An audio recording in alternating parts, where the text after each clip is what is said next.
ছোট মা, একদিন তুমি দাদা ভাই আর বৌরানীকে আলাদা করে দিয়েছিলে ওদের ভালোর জন্য।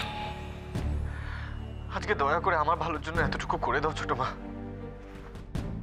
আমি তোমার পায়ে পড়ছি ছোট মা। আমি জানি তুমি আমাকে বকবে, বলবে আমি এই বোকামোটা কেন করছি, আর তুমি কিছু বললে আমি তোমার কথা অমান্য করতে পারবো না। কিন্তু দয়া করে এটা করো না ছোট মা, দয়া করে এটা করো না। তুমি নিশ্চয়ই চাও না আমি কুড়ে কুড়ে শেষ হয়ে যাই।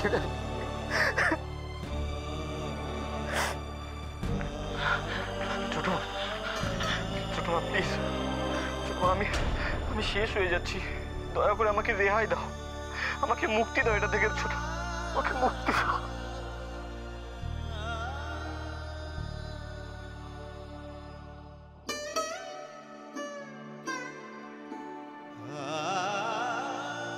ভাই, দিদি ভাই, তুমি চুপ করে কি শুনছো? যাও ভাইয়ের কাছে, ভাইকে বলো, যাও ওঠো। ও বললে ও কি বুঝবে রে কনক?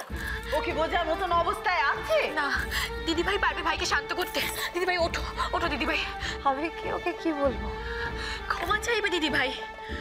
দিদি ভাই স্বামী ভগবান, তার কাছে মাথা নোয়াতে কোনো লজ্জা নেই। তুমি এসো, এসো ওঠো, এসো এসো, ভাইয়ের কাছে ক্ষমা চাও, ক্ষমা চেয়ে নাও। কিন্তু আমার তো মনে হয় ও আর মুখও দেখতে চায় না, নাহলে কি ছোট মার কাছে আমার থেকে মুক্তি ভিক্ষা করে? দিদি ভাই তুমি কেন ব্যাপারটাকে এইভাবে দেখছো? করবো না কোনো, যখন আমি জানি এই মানুষটা আমাকে সহ্যই করতে পারে না, আমাকে ঘেন্না করে। কেন কথা বাড়াচ্ছ ঝিলমিল? নিজের ভুলটা স্বীকার করে নাও না। আমি শুধু একটাই কথা বলবো মা, ও যখন আমাকে এতটা ঘেন্না করে, এত যন্ত্রণা পেয়েছে আমার জন্য, আমাকে যখন আর সহ্যই করতে পারছে না, তখন আমি আর ওকে কোনো যন্ত্রণা দিতে চাই না। তার মানে কি তুইও ওকে? আজ অব্দি আমি ওকে অনেক কষ্ট দিয়েছি, আমি ওর কষ্টের কারণ। আজকে অন্তত ওকে মুক্তি দিয়ে ওকে একটু শান্তি দিতে চাই মা। ও ঝিলমিল, অভ্র এতক্ষণ যা করেছে সেই একই জিনিস তুমি আবার শুরু করো না, আর ভালো লাগছে না।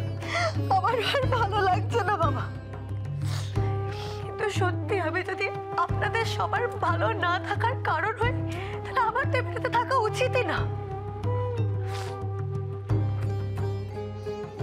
অভ্র ভালো থাকুক, ওর মনের মতো ভালো থাকুক, আপনাদের সবাইকে নিয়েও ভালো থাকুক।